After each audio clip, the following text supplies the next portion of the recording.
Thank you, everybody, and thank you to Hunter Farms for putting on this event, and along with Rock the Red. I am so incredibly excited to be here to share our ideas and our goals of how to take back North Carolina and America. I've lived here in this great state all 16 years of my life. Well, actually, I'll scratch that and make that 17 years and 7 months, since despite what the DNC says, we all do believe in the sanctity of human life. But even before I was born, North Carolina was home to a long line of red-blooded McAulays like myself. My dad, all the way back to my great-great-great-great-great-grandpa, Daniel McAulay, who fought in the Revolutionary War. I guess you can call us natives. I, like all of the McAulay clan, grew up on what used to be known as the McAulay Dairy Farm, a place just like this one, where hard work lasted from early morning to late night, and where real American values were instilled.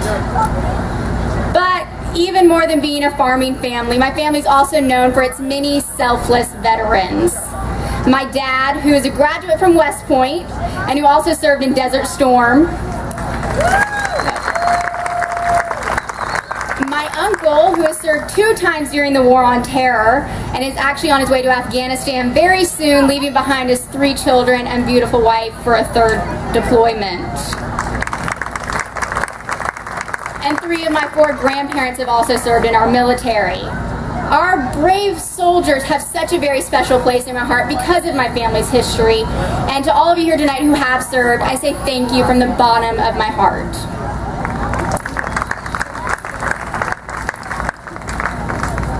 Now, the reason I share all this with you about my family is because I want you all to understand where I come from, and why I, like millions of others like you, am a proud Christian conservative. Despite what the liberal media will tell you, no, I am not brainwashed by my parents, and no, my dad's not some senator or something. In fact, my dad's just one of those hardworking small business owners who did work hard to build his very own business without the government's assistance and without the DNC making it possible. I come from a family, like so many in our nation's history, that I believe truly encompasses what America is all about. You see, our hardworking American families understand what a privilege it is to have the right to pursue happiness and to life and liberty. They understand how hard it is to put food on the table. They understand how vital it is to serve something greater than themselves. And they understand why instilling a legacy of faith in God, morals, integrity, and wisdom in their children is the greatest thing they can do to contribute and to preserve the future. That right there, folks, is what our America was founded on, and what makes us exceptional. But that's not where we are today.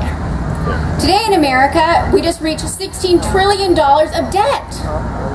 We have 23 million Americans who can't find work. We have an education system that's decided it's going to indoctrinate instead of educate. And we have 40% of Americans who are on some form of government assistance. To state the obvious, we're not headed in the right direction. But personally, I don't think it's much of a coincidence that we conservatives are called the right. Because, you see, we conservatives understand what must happen to save our America. We know that raising taxes on people who are already paying more than their fair share, our small business owners, and who we rely on to create our jobs, is not going to fix our problems.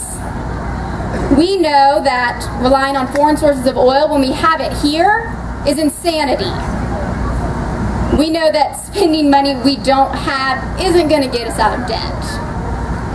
And we also know that electing and re-electing irresponsible and corrupt politicians who know nothing about America or about the private sector is unacceptable.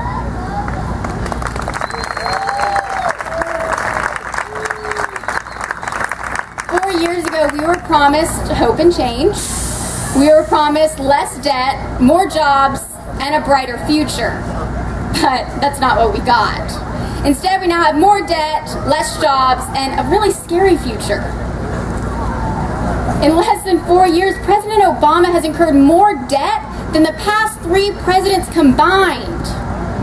And unfortunately, I can promise you that 4 years from now, if he's reelected, we will look back on today as the good times. How's that for hope? But I look at all of you tonight, and I'm reminded that we do have hope. Because we aren't going to let that happen, are we?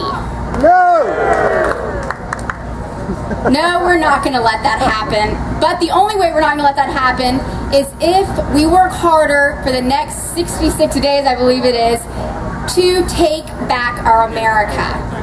This is our chance. We have to take it back now.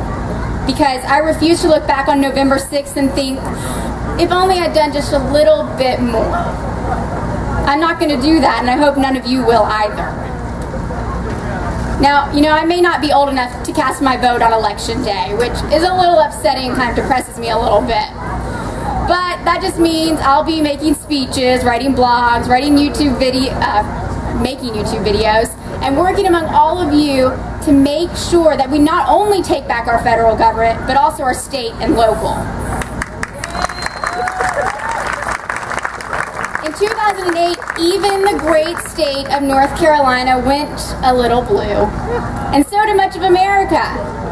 But this year it's going to be different, because come November 6th, the United States of America is going to be rocking the red. This is our time, our place, and our microphone. November, here we come. Thank you, and God bless America.